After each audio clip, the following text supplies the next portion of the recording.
tellisin siiski ära täna selle Pocket 3 Klikist.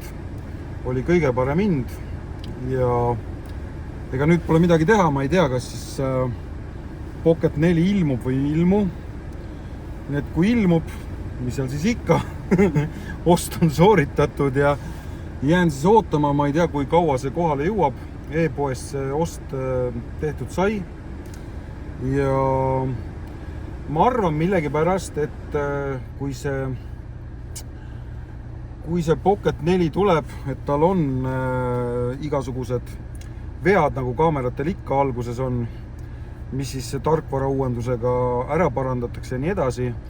Ja eks siis ole, ma arvan, suveks, augustiks, võib-olla septembriks on siis juba reaalselt mingi tugevam support ka ja tagasiside selle kaamera enda kohta juba.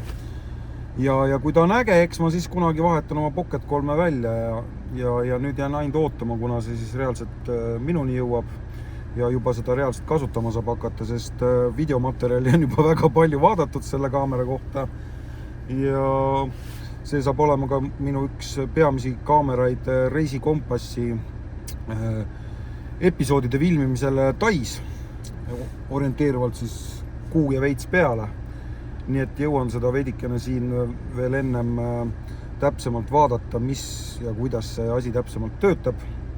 Hetkel istun, soendan autot, võib-olla on veidikene müra ka kuulda, aga võib-olla ei ole. Seda ma ei tea.